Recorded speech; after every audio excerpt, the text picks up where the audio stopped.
So hello everyone, I hope कि ਤੁਸੀਂ ਸਾਰੇ ਠੀਕ ਹੋਵੋਗੇ। ਅੱਜ ਅਸੀਂ most important chapter Maharaja Ranjit Singh ਅਤੇ ਉਹਨਾਂ ਦੀ ਜੀਵਨ ਅਤੇ ਉਹਨਾਂ ਦੀ ਜੋ ਉਹਨਾਂ ਨੇ ਜਿੱਤਾਂ ਪ੍ਰਾਪਤ ਕੀਤੀਆਂ, ਕਿਵੇਂ ਉਹਨਾਂ ਨੇ ਇੱਕ ਮਹਾਨ ਸਿੱਖ ਸਾਮਰਾਜ ਦੀ ਸਥਾਪਨਾ ਕੀਤੀ, ਠੀਕ ਹੈ, ਉਹਨਾਂ ਬਾਰੇ ਅਸੀਂ ਸਾਰੇ ਅੱਜ ਡਿਟੇਲ ਵਿੱਚ ਗੱਲ ਕਰਾਂਗੇ। ਸੋ ਮਹਾਰਾਜਾ ਰਣਜੀਤ ਸਿੰਘ ਦਾ ਜੀਵਨ। ਮਹਾਰਾਜਾ ਰਣਜੀਤ ਸਿੰਘ ਦਾ ਜਨਮ ਸ਼ੁਕਰਚਕਿਆ ਮਿਸਲ ਦੇ ਨੇਤਾ ਮਹਾ ਸਿੰਘ ਦੇ ਘਰ 1780 ਵਿੱਚ ਹੋਇਆ। ਆਪ ਦਾ ਜਨਮ ਮਿਤੀ ਅਤੇ ਜਨਮ ਸਥਾਨ ਬਾਰੇ ਇਤਿਹਾਸਕਾਰਾਂ ਵਿੱਚ ਮਤਭੇਦ ਪਾਏ ਜਾਂਦੇ ਹਨ, ਠੀਕ ਹੈ। ਸੋ ਕਈ ਸਾਰੇ ਇਤਿਹਾਸਕਾਰਾਂ ਨੇ ਆਪਣੀ ਆਪਣੀ ਜੋ ਕਿ ਹੈ ਫਿਲੋਸਫੀ ਦਿੱਤੀ ਹੈ ਕਿ ਮਹਾਰਾਜਾ ਰਣਜੀਤ ਸਿੰਘ ਦਾ ਜਨਮ ਇਸ ਡੇਟ ਨੂੰ ਹੋਇਆ, ਜਾਂ ਕਹਿ ਲਓ ਇਸ ਸਥਾਨ ਉੱਤੇ ਹੋਇਆ। ਜਿਵੇਂ ਕਿ ਹੋਰ ਵੀ ਇਤਿਹਾਸਕਾਰ ਕਹਿੰਦੇ ਨੇ, ਜਿਵੇਂ ਕਿ ਸੋਹਣ ਲਾਲ ਸੂਰੀ ਅਤੇ ਰਣਜੀਤ ਸਿੰਘ ਦੇ ਦਰਬਾਰਕਾਰੀ ਜੋ ਉਹਨਾਂ ਦੇ ਦਰਬਾਰੀ ਇਤਿਹਾਸਕਾਰ ਸੀਗੇ, ਉਹ ਕਹਿੰਦੇ ਸੀਗੇ ਕਿ ਜੋ ਦੀਵਾਨ ਅਮਰਨਾਥ ਸੀਗੇ, ਜੋ ਉਹਨਾਂ ਦੇ ਵਿੱਤ ਮੰਤਰੀ ਵੀ ਸੀਗੇ। ਆਪਾਂ ਚੈਪਟਰ ਵਿੱਚ ਪੜ੍ਹਾਂਗੇ ਕਿ ਉਹਨਾਂ ਦੇ ਜੋ ਵੀ ਸ਼ਾਸਨ ਕਾਲ ਸੀਗਾ ਉਹਨਾਂ ਵਿੱਚੋਂ ਦੀਵਾਨ ਅਮਰਨਾਥ ਸੀਗੇ, ਉਹਨਾਂ ਦੇ ਵਿੱਤ ਮੰਤਰੀ ਸੀਗੇ। ਉਹਨਾਂ ਨੇ ਰਣਜੀਤ ਸਿੰਘ ਦੇ ਸਮਕਾਲੀ ਇਤਿਹਾਸਕਾਰ ਵੀ ਸੀਗੇ। ਉਹਨਾਂ ਨੇ ਮਹਾਰਾਜਾ ਰਣਜੀਤ ਸਿੰਘ ਦੀ ਜਨਮ ਤਿਥੀ 13 ਨਵੰਬਰ 1780 ਦੱਸਿਆ ਹੈ, ਠੀਕ ਹੈ। ਉਸੇ ਤਰ੍ਹਾਂ ਹੋਰ ਵੀ ਕਾਫੀ ਸਾਰੇ ਇਤਿਹਾਸਕਾਰਾਂ ਨੇ ਜੋ ਇਹਨਾਂ ਦੀ ਜਨਮ ਦੀ ਤਿਥੀ ਨੂੰ 13 ਨਵੰਬਰ 1780 ਠੀਕ ਦੱਸਿਆ ਹੈ। ਸੋ ਜੇਕਰ ਆਪਾਂ ਗਾਈਡ ਦੇ ਅਕੋਰਡਿੰਗਲੀ ਵੀ ਚੱਲੀਏ ਤਾਂ ਗਾਈਡ ਵਿੱਚ ਵੀ ਜੋ ਹੈ ਸਾਨੂੰ ਮਹਾਰਾਜਾ ਰਣਜੀਤ ਸਿੰਘ ਦੀ ਬਰਥ ਡੇਟ 13 ਨਵੰਬਰ 1780 ਹੀ ਲਿਖਾਈ ਗਈ ਹੈ, ਠੀਕ ਹੈ। ਸੋ ਕੁਝ ਇਤਿਹਾਸਕਾਰਾਂ ਦਾ ਵਿਚਾਰ ਹੈ ਕਿ ਮਹਾਰਾਜਾ ਰਣਜੀਤ ਸਿੰਘ ਦਾ ਜਨਮ ਗੁਜਰਾਂਵਾਲਾ ਵਿਖੇ ਅਤੇ ਕੁਝ ਦਾ ਕਹਿਣਾ ਹੈ ਕਿ ਮਹਾਰਾਜਾ ਰਣਜੀਤ ਸਿੰਘ ਦਾ ਜਨਮ ਆਪਣੇ ਨਾਨਕੇ ਘਰ ਜਿੰਦ ਰਾਜ ਦੇ ਬਦਰੁੱਖਾ ਪਿੰਡ ਵਿੱਚ ਹੋਇਆ, ਪਰ ਆਧੁਨਿਕ ਇਤਿਹਾਸਕਾਰ ਜਨਮ ਸਥਾਨ ਗੁਜਰਾਂਵਾਲਾ ਹੀ ਮੰਨਦੇ ਹਨ, ਠੀਕ ਹੈ। ਸੋ ਸਾਨੂੰ ਇੰਨਾ ਜ਼ਿਆਦਾ ਕਨਫਿਊਜ਼ ਹੋਣ ਦੀ ਬਿਲਕੁਲ ਵੀ ਜ਼ਰੂਰਤ ਨਹੀਂ ਹੈ। ਸਾਡੇ ਕੋਲ ਡੇਟ ਕਲੀਅਰ ਹੈ ਕਿ ਮੇਨ ਸਾਨੂੰ ਗਾਈਡ ਵਿੱਚ ਅਤੇ ਉਹਨਾਂ ਨੇ ਮੇਨ ਸਾਰੇ ਇਤਿਹਾਸਕਾਰਾਂ ਨੇ ਇਹੀ ਕਿਹਾ ਕਿ ਮਹਾਰਾਜਾ ਰਣਜੀਤ ਸਿੰਘ ਦਾ ਜਨਮ 13 ਨਵੰਬਰ 1780 ਨੂੰ ਹੀ ਹੋਇਆ ਹੈ ਅਤੇ ਉਹਨਾਂ ਦਾ ਜੋ ਜਨਮ ਸਥਾਨ ਸੀਗਾ ਉਹ ਗੁਜਰਾਂਵਾਲਾ ਸੀ, ਠੀਕ ਹੈ। ਕਲੀਅਰ। ਹੁਣ ਅਸੀਂ ਉਹਨਾਂ ਦੇ ਮਾਤਾ ਪਿਤਾ ਬਾਰੇ ਗੱਲ ਕਰਾਂਗੇ। ਇਹਨਾਂ ਦੇ ਆਪ ਦਾ ਜਨਮ ਸ਼ੁਕਰਚਕਿਆ ਮਿਸਲ ਦੇ ਨੇਤਾ ਮਹਾ ਸਿੰਘ ਦੇ ਘਰ 1780 ਵਿੱਚ ਹੋਇਆ ਸੀਗਾ, ਠੀਕ ਹੈ। ਮਿਸਲਾਂ ਵਾਲਾ ਚੈਪਟਰ ਮੈਂ ਡਿਟੇਲ ਵਿੱਚ ਕਰਾ ਦਿੱਤਾ ਹੈ। ਸੋ ਜੇਕਰ ਤੁਸੀਂ ਉਸ ਚੈਪਟਰ ਨੂੰ ਦੇਖਣਾ ਹੈ, ਸਮਝਣਾ ਹੈ, ਤਾਂ ਤੁਸੀਂ ਮੇਰੀ ਪਲੇਲਿਸਟ ਵੀਡੀਓ ਚੈੱਕ ਕਰ ਸਕਦੇ ਹੋ, ਠੀਕ ਹੈ। ਸੋ ਸ਼ੁਕਰਚਕਿਆ ਮਿਸਲ ਦੇ ਨੇਤਾ ਸੀਗੇ ਮਹਾ ਸਿੰਘ, ਉਹਨਾਂ ਦੇ ਬੇਟੇ ਸੀਗੇ ਮਹਾਰਾਜਾ ਰਣਜੀਤ ਸਿੰਘ, ਠੀਕ ਹੈ। ਰਣਜੀਤ ਸਿੰਘ ਦੀ ਮਾਤਾ ਜੀ ਦਾ ਨਾਮ ਰਾਜ ਕੌਰ ਸੀ, ਜੋ ਜੀਂਦ ਦੇ ਫੁਲਕੀਆਂ ਸਰਦਾਰ ਗਜਪਤ ਸਿੰਘ ਦੀ ਪੁੱਤਰੀ ਸੀ। ਉਸਨੂੰ ਮਾਈ ਮਲਵੇਨ ਦੇ ਨਾਲ ਤੋਂ ਵੀ ਜਾਣਿਆ ਜਾਂਦਾ ਸੀਗਾ। ਰਣਜੀਤ ਸਿੰਘ ਦਾ ਬਚਪਨ ਦਾ ਨਾਂ ਬੁੱਧ ਸਿੰਘ ਸੀਗਾ, ਠੀਕ ਹੈ। 1 ਨੰਬਰ ਦੇ ਕੁਐਸਚਨ ਵਿੱਚ ਪੁੱਛ ਸਕਦੇ ਆ, ਤੁਹਾਨੂੰ 2 ਨੰਬਰ ਦੇ ਕੁਐਸਚਨ ਵਿੱਚ ਪੁੱਛ ਸਕਦੇ ਕਿ ਮਹਾਰਾਜਾ ਰਣਜੀਤ ਸਿੰਘ ਦੇ ਬਚਪਨ ਦਾ ਨਾਮ ਅਤੇ ਉਹਨਾਂ ਦਾ ਕੁਝ ਕਰੈਕਟਰਿਸਟਿਕਸ ਦੱਸੋ ਕਿ ਉਹ ਕਿੱਦਾਂ ਦੇ ਸੀਗੇ, ਮਤਲਬ ਕਿ ਉਹਨਾਂ ਦਾ ਬਿਹੇਵੀਅਰ ਕਿੱਦਾਂ ਦਾ ਸੀ, ਐਵੇਂ ਪੁੱਛ ਸਕਦੇ ਨੇ ਤੁਹਾਨੂੰ। ਸੋ ਮਹਾਰਾਜਾ ਰਣਜੀਤ ਸਿੰਘ ਦਾ ਬਚਪਨ ਦਾ ਨਾਮ ਬੁੱਧ ਸਿੰਘ ਸੀਗਾ, ਇਹ ਤੁਹਾਨੂੰ ਯਾਦ ਹੋਣਾ ਚਾਹੀਦਾ ਹੈ। ਐਂਡ ਬਚਪਨ ਅਤੇ ਸਿੱਖਿਆ। ਆਪ ਜੀ ਮਾਪਿਆਂ ਦੀ ਇਕਲੌਤੀ ਸੰਤਾਨ ਸਨ। ਛੋਟੀ ਉਮਰ ਵਿੱਚ ਹੀ ਆਪ ਚੇਚਕ ਦੀ ਬਿਮਾਰੀ ਦੀ ਲਪੇਟ ਵਿੱਚ ਆ ਗਏ। ਇਸ ਨਾਲ ਆਪ ਦੇ ਚਿਹਰੇ 'ਤੇ ਗਹਿਰੇ ਨਿਸ਼ਾਨ ਪੈ ਗਏ ਅਤੇ ਇੱਕ ਅੱਖ ਦੀ ਰੋਸ਼ਨੀ ਹਮੇਸ਼ਾ ਲਈ ਜਾਂਦੀ ਰਹੀ। ਰਣਜੀਤ ਸਿੰਘ ਨੂੰ 5 ਸਾਲ ਦੀ ਉਮਰ ਵਿੱਚ ਭਾਗ ਸਿੰਘ ਦੀ ਧਰਮਸ਼ਾਲਾ ਵਿੱਚ ਪੜ੍ਹਨ ਲਈ ਭੇਜਿਆ ਗਿਆ, ਪਰ ਆਪ ਜੀ ਦੀ ਰੁਚੀ ਪੜ੍ਹਾਈ ਵਿੱਚ ਨਹੀਂ ਸੀ, ਇਸ ਲਈ ਆਪ ਸਾਰੀ ਉਮਰ ਅਨਪੜ੍ਹ ਹੀ ਰਹੇ। ਉਸ ਸਮੇਂ ਲੋਕ ਪੜ੍ਹਾਈ ਨਾਲੋਂ ਘੋੜਸਵਾਰੀ, ਤਲਵਾਰਬਾਜ਼ੀ ਅਤੇ ਸ਼ਿਕਾਰ ਖੇਡਣ ਵਿੱਚ ਜ਼ਿਆਦਾ ਰੁਚੀ ਲੈਂਦੇ ਸਨ, ਇਸ ਲਈ ਰਣਜੀਤ ਸਿੰਘ ਉਪਰੋਕਤ ਕੰਮਾਂ ਵਿੱਚ ਨਿਪੁੰਨ ਬਣਿਆ, ਠੀਕ ਹੈ। ਜੇਕਰ ਤੁਹਾਨੂੰ ਇਹਦੇ ਵਿੱਚ ਮਹਾਰਾਜਾ ਰਣਜੀਤ ਸਿੰਘ ਦੇ ਬਚਪਨ ਵਿੱਚੋਂ ਪੁੱਛਿਆ ਜਾਏ ਤਾਂ ਤੁਸੀਂ ਬਚਪਨ ਵਿੱਚ ਉਹਨਾਂ ਦੇ ਆਨਸਰ ਲਿਖ ਸਕਦੇ ਹੋ, ਕੁਐਸਚਨ ਦੇ ਉੱਤਰ ਦੇ ਵਿੱਚ, ਕਿ ਮਹਾਰਾਜਾ ਰਣਜੀਤ ਸਿੰਘ ਆਪਣੇ ਮਾਤਾ ਪਿਤਾ ਦੀ ਇਕਲੌਤੀ ਸੰਤਾਨ ਸੀਗੀ। ਛੋਟੀ ਉਮਰ ਵਿੱਚ ਹੀ ਚੇਚਕ ਦੀ ਬਿਮਾਰੀ ਕਰਕੇ ਮਤਲਬ ਕਿ ਉਹਨਾਂ ਦੀ ਇੱਕ ਅੱਖ, ਚਿਹਰਾ ਖਰਾਬ ਹੋ ਗਿਆ ਸੀਗਾ, ਗਹਿਰੇ ਨਿਸ਼ਾਨ ਪੈ ਗਏ, ਇੱਕ ਅੱਖ ਦੀ ਰੋਸ਼ਨੀ ਜਿਹੜੀ ਹਮੇਸ਼ਾ ਲਈ ਜਾਂਦੀ ਰਹੀ। 5 ਸਾਲ ਦੀ ਉਮਰ ਵਿੱਚ ਭਾਗਮਲ ਦੀ ਧਰਮਸ਼ਾਲਾ ਵਿੱਚ ਉਹਨਾਂ ਨੂੰ ਪੜ੍ਹਨ ਲਈ ਭੇਜਿਆ ਗਿਆ, ਪਰ ਆਪ ਜੀ ਦੀ ਰੁਚੀ ਜਿਹੜੀ ਸੀਗੀ ਪੜ੍ਹਾਈ ਵਿੱਚ ਨਹੀਂ ਸੀਗੀ, ਬਲਕਿ ਘੋੜਸਵਾਰੀ, ਤਲਵਾਰਬਾਜ਼ੀ ਅਤੇ ਸ਼ਿਕਾਰ, ਅਤੇ ਉਹ ਅਨਪੜ੍ਹ ਹੀ ਰਹੇ, ਠੀਕ ਹੈ। ਉਹਨਾਂ ਦੀ ਪੜ੍ਹਾਈ ਵਿੱਚ ਰੁਚੀ ਨਹੀਂ ਸੀਗੀ ਅਤੇ ਉਹਨਾਂ ਦੀ ਰੁਚੀ ਕਿਸ ਚੀਜ਼ਾਂ ਵਿੱਚ ਸੀ? ਘੁੜਸਵਾਰੀ, ਤਲਵਾਰਬਾਜ਼ੀ ਅਤੇ ਸ਼ਿਕਾਰ ਖੇਡਣਾ, ਠੀਕ ਹੈ। ਇਸ ਲਈ ਰਣਜੀਤ ਸਿੰਘ ਉਪਰੋਕਤ ਕੰਮਾਂ ਵਿੱਚ ਨਿਪੁੰਨ ਬਣੇ, ਯਾਨੀ ਕਿ ਉਹ ਘੁੜਸਵਾਰੀ, ਤਲਵਾਰਬਾਜ਼ੀ ਅਤੇ ਸ਼ਿਕਾਰ ਖੇਡਣ ਵਿੱਚ ਉਹ ਜ਼ਿਆਦਾ ਨਿਪੁੰਨ ਬਣੇ, ਠੀਕ ਹੈ। ਉਹਨਾਂ ਨੇ ਆਪਣੇ ਆਪ ਨੂੰ ਇਸ ਚੀਜ਼ ਵਿੱਚ ਕੁਸ਼ਲ ਕੀਤਾ। ਸੋ ਇਹਦੇ ਵਿੱਚ ਸਾਨੂੰ ਇਹ ਵੀ ਪਤਾ ਲੱਗ ਗਿਆ ਕਿ ਮਹਾਰਾਜਾ ਰਣਜੀਤ ਸਿੰਘ ਅਨਪੜ੍ਹ ਸੀਗੇ, ਬਟ ਅਨਪੜ੍ਹ ਹੋਣ ਦੇ ਨਾਲ ਨਾਲ ਉਹ ਹੋਰ ਵੀ ਕੰਮਾਂ ਦੇ ਵਿੱਚ ਕਾਫੀ ਬੁੱਧੀਮਾਨ ਸੀਗੇ, ਠੀਕ ਹੈ। ਜਿਉਂ ਆਪਾਂ ਚੈਪਟਰ ਪੜ੍ਹਾਂਗੇ ਤੁਹਾਨੂੰ ਉਹਨਾਂ ਦੇ ਥਿੰਕਿੰਗ ਬਾਰੇ, ਕਿ ਉਹਨਾਂ ਦੀ ਜੋ ਸੋਚਣੀ ਸੀਗੀ ਕਾਫੀ ਦੂਰਦਰਸ਼ੀ ਸੀਗੀ, ਉਹ ਕਾਫੀ ਦੂਰ ਦਾ ਸੋਚਦੇ ਸੀਗੇ, ਕਿਵੇਂ ਉਹਨਾਂ ਨੇ ਆਪਣੀ ਸੈਨਿਕ ਸੰਗਠਨ ਬਣਾਉਣਾ ਹੈ, ਕਿਵੇਂ ਜਿੱਤ ਪ੍ਰਾਪਤ ਕਰਨੀ ਹੈ, ਕਿਵੇਂ ਸੈਨਿਕਾਂ ਦਾ ਮੁਕਾਬਲਾ ਕਰਨਾ ਹੈ, ਉਹ ਸਾਨੂੰ ਦੇਖਣ ਨੂੰ ਮਿਲੇਗਾ। ਸੋ ਉਸ ਪਾਸੋਂ ਆਪਾਂ ਕਹਿ ਨਹੀਂ ਸਕਦੇ ਕਿ ਮਹਾਰਾਜਾ ਰਣਜੀਤ ਸਿੰਘ ਅਨਪੜ੍ਹ ਹੀ ਰਹੇ। ਉਹਨਾਂ ਦੀ ਜੋ ਸੂਝ ਬੂਝ ਸੋਚਣ ਦਾ, ਜੋ ਥਿੰਕਿੰਗ ਕਰਨ ਦਾ ਵੇ ਸੀਗਾ, ਉਹ ਬਹੁਤ ਹੀ ਅਲੱਗ ਸੀਗਾ। ਇਸ ਕਰਕੇ ਉਹਨਾਂ ਨੇ ਇੱਕ ਆਪਣੇ ਇਕੱਲੇ ਹੀ ਉਹਨਾਂ ਨੇ ਸਭ ਤੋਂ ਬਾਅਦ ਇੱਕ ਇਕੱਲਾ ਜੋ ਮਹਾਨ ਸਿੱਖ ਸਮਰਾਜ ਦੀ ਸਥਾਪਨਾ ਕੀਤੀ ਸੀਗੀ, ਅਕੇਲੇ ਮਹਾਰਾਜਾ ਰਣਜੀਤ ਸਿੰਘ ਜੀ ਨੇ। ਠੀਕ ਹੈ, ਸੋ ਹੁਣ ਅਸੀਂ ਗੱਲ ਕਰਦੇ ਹਾਂ ਬਹਾਦਰੀ ਬਾਰੇ ਕਾਰਨਾਮੇ, ਯਾਨੀ ਕਿ ਮਹਾਰਾਜਾ ਰਣਜੀਤ ਸਿੰਘ ਦੀ ਥੋੜ੍ਹੇ ਜਿਹੇ ਬਚਪਨ ਵਿੱਚ ਅਗਰ ਆਪਾਂ ਹੋਰ ਡੀਪ ਜਾਂਦੇ ਹਾਂ ਕਿ ਮਹਾਰਾਜਾ ਰਣਜੀਤ ਸਿੰਘ ਬਚਪਨ ਤੋਂ ਹੀ ਬੜੇ ਬਹਾਦਰ ਸੀਗੇ। 12 ਸਾਲ ਦੀ ਉਮਰ ਵਿੱਚ ਹੀ ਗੁਜਰਾਤ ਦੇ ਸਾਹਿਬ ਸਿੰਘ ਭੰਗੀ ਖਿਲਾਫ ਮੁਹਿੰਮ ਵਿੱਚ ਹਿੱਸਾ ਲੈ ਕੇ ਆਪਣੇ ਪਿਤਾ ਦੇ ਬਿਮਾਰ ਹੋਣ ਪਿੱਛੇ ਸਮੁੱਚੀ ਕਮਾਨ ਸੰਭਾਲ ਕੇ ਸ਼ਾਨਦਾਰ ਜਿੱਤ ਪ੍ਰਾਪਤ ਕੀਤੀ। ਇਸ ਜਿੱਤ ਤੋਂ ਖੁਸ਼ ਹੋ ਕੇ ਆਪ ਜੀ ਦੇ ਪਿਤਾ ਨੇ ਆਪ ਦਾ ਨਾਮ ਬਦਲ ਕੇ ਰਣਜੀਤ ਸਿੰਘ ਰੱਖ ਦਿੱਤਾ। ਇਹ ਵੀ ਤੁਹਾਨੂੰ 3 ਨੰਬਰ ਦੇ ਕੁਐਸਚਨ ਵਿੱਚ ਪੁੱਛ ਸਕਦੇ ਨੇ ਕਿ ਕਿਹੜੀ ਜਿੱਤ, ਕਿਉਂਕਿ ਪਹਿਲੇ ਇਹਨਾਂ ਦਾ ਨਾਮ ਕੀ ਸੀਗਾ, ਬੁੱਧ ਸਿੰਘ ਸੀਗਾ। ਠੀਕ ਹੈ, ਉਹ ਕੀ ਇੰਸੀਡੈਂਟ ਹੋਇਆ ਜਿਸ ਕਰਕੇ ਇਹਨਾਂ ਦਾ ਨਾਮ ਰਣਜੀਤ ਸਿੰਘ ਪੈ ਗਿਆ, ਜਾਂ ਇਹਨਾਂ ਦਾ ਨਾਮ ਜੋ ਕਿਸੇ ਜਾਂ ਇਹਨਾਂ ਦਾ ਨਾਮ ਪਰਿਵਰਤਨ ਕਰ ਦਿੱਤਾ ਗਿਆ, ਨੇਮ ਚੇਂਜ ਕਰ ਦਿੱਤਾ ਗਿਆ। ਉਹ ਇਹ ਸੀਗਾ ਕਿ 12 ਸਾਲ ਦੀ ਉਮਰ ਵਿੱਚ ਹੀ ਗੁਜਰਾਤ ਦੇ ਸਾਹਿਬ ਸਿੰਘ ਭੰਗੀ ਖਿਲਾਫ ਮੁਹਿੰਮ ਵਿੱਚ ਇਹਨਾਂ ਨੇ ਹਿੱਸਾ ਲਿਆ। ਆਪਣੇ ਪਿਤਾ ਦੇ ਬਿਮਾਰ ਹੋਣ ਪਿੱਛੇ ਇਹਨਾਂ ਨੇ ਆਪਣੀ ਜੋ ਸ਼ੁਕਰ ਚੱਕੀਆ ਮਿਸਲ ਦੀ ਸੀਗੀ ਕਮਾਨ ਸਾਂਭੀ ਅਤੇ ਇੱਕ ਸ਼ਾਨਦਾਰ ਜਿੱਤ ਪ੍ਰਾਪਤ ਕੀਤੀ। ਇਸ ਜਿੱਤ ਤੋਂ ਖੁਸ਼ ਹੋ ਕੇ ਆਪ ਜੀ ਦੇ ਪਿਤਾ ਜੀ ਨੇ ਆਪ ਦਾ ਨਾਮ ਬਦਲ ਕੇ ਰਣਜੀਤ ਸਿੰਘ ਰੱਖ ਦਿੱਤਾ।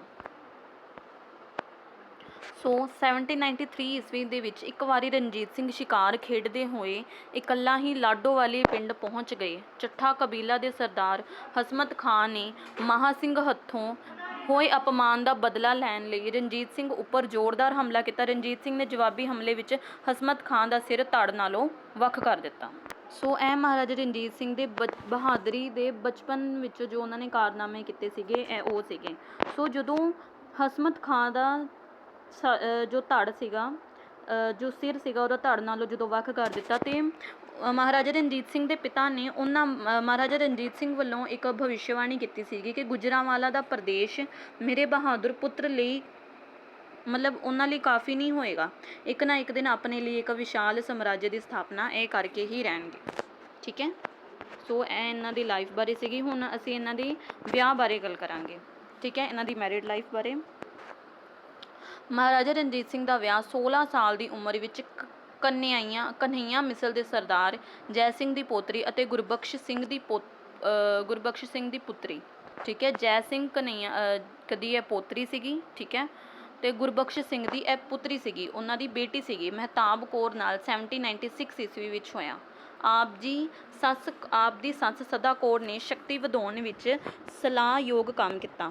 1798 ਈਸਵੀ ਦੇ ਵਿੱਚ ਮਹਾਰਾਜਾ ਰਣਜੀਤ ਸਿੰਘ ਨੇ ਨਕਈ ਮਿਸਲ ਦੇ ਸਰਦਾਰ ਖਜਾਨ ਸਿੰਘ ਦੀ ਪੁੱਤਰੀ ਰਾਜ ਕੌਰ ਨਾਲ ਦੂਸਰਾ ਵਿਆਹ ਕਰਾ ਲਿਆ ਅਤੇ ਗਿਫਨ ਅਨੁਸਾਰ ਰਣਜੀਤ ਸਿੰਘ ਦੀਆਂ 18 ਰਾਣੀਆਂ ਸਨ। ਸੋ ਬੇਸਿਕਲੀ ਜੋ ਮਹਾਰਾਜਾ ਰਣਜੀਤ ਸਿੰਘ ਦੀ 2 ਰਾਣੀਆਂ ਸੀਗੀਆਂ, ਇੱਕ ਦਾ ਨਾਮ ਕੀ ਸੀਗਾ ਮਹਿਤਾਬ ਕੌਰ ਅਤੇ ਦੂਸਰੀ ਦਾ ਨਾਮ ਕੀ ਸੀਗਾ ਰਾਜ ਕੌਰ। ਠੀਕ ਹੈ, ਸੋ ਗ੍ਰਿਫਨ ਜੋ ਹੈ ਇੱਥੇ ਇੱਕ ਇੰਪੋਰਟੈਂਟ ਪੁਆਇੰਟ ਰੱਖਦਾ ਹੈ ਕਿ ਜੇਕਰ ਉਹਨਾਂ ਦੇ ਵਿਆਹ ਬਾਰੇ ਪੁੱਛਿਆ ਜਾਵੇ ਕਿ ਕੀ ਮਤਲਬ ਉਹਨਾਂ ਦੀ ਮਹਾਰਾਜਾ ਰਣਜੀਤ ਸਿੰਘ ਦੇ ਮੈਰਿਡ ਸਟੇਟਸ ਬਾਰੇ ਤੁਸੀਂ ਲਿਖੋ, ਅਤੇ ਤੁਸੀਂ ਕੀ ਲਿਖੋਗੇ ਕਿ ਉਹਨਾਂ ਦੀਆਂ ਮਹਾਰਾਜਾ ਰਣਜੀਤ ਸਿੰਘ ਦਾ ਵਿਆਹ 16 ਸਾਲ ਦੀ ਉਮਰ ਵਿੱਚ ਹੋਇਆ ਸੀਗਾ। ਠੀਕ ਹੈ, ਕਿਸ ਨਾਲ ਹੋਇਆ ਸੀਗਾ, ਮਹਿਤਾਬ ਕੌਰ ਨਾਲ ਹੋਇਆ ਸੀਗਾ। ਉਹ ਕਿਹਨਾਂ ਦੀ ਪੁੱਤਰੀ ਸੀਗੀ, ਕਿਸ ਡੇਟ ਵਿੱਚ ਉਹਨਾਂ ਦਾ ਵਿਆਹ ਹੋਇਆ ਸੀਗਾ, ਇਹ ਲਿਖੋਗੇ। ਠੀਕ ਹੈ, ਸੋ ਇਹਨਾਂ ਦੀ ਜੋ ਸੱਸ ਸੀਗੀ, ਸੱਸ ਸਦਾ ਕੌਰ, ਇਹ ਵੀ ਬਹੁਤ ਇੰਪੋਰਟੈਂਟ ਨੇ ਇਹਨਾਂ ਲਈ। ਠੀਕ ਹੈ, ਇਹਨਾਂ ਦੀ ਲਾਈਫ ਦੇ ਵਿੱਚ ਜਦੋਂ ਆਪਾਂ ਪੜ੍ਹਦੇ ਇਹਨਾਂ ਦੀ ਜੀਵਨੀ, ਸੋ ਜੋ ਇਹਨਾਂ ਦੀ ਸੱਸ ਸੀਗੀ ਸਦਾ ਕੌਰ ਦਾ ਵੀ ਕਾਫੀ ਵੱਡਾ ਯੋਗਦਾਨ ਹੈ। ਸੋ ਇਹ ਵੀ ਤੁਸੀਂ ਲਿਖੋਗੇ। ਠੀਕ ਹੈ, ਉਸ ਤੋਂ ਬਾਅਦ ਇਹਨਾਂ ਨੇ ਨਕਈ ਮਿਸਲ ਦੇ ਸਰਦਾਰ ਖਜਾਨ ਸਿੰਘ ਦੀ ਪੁੱਤਰੀ ਰਾਜ ਕੌਰ ਨਾਲ ਦੂਸਰਾ ਵਿਆਹ ਕਰਵਾ ਲਿਆ।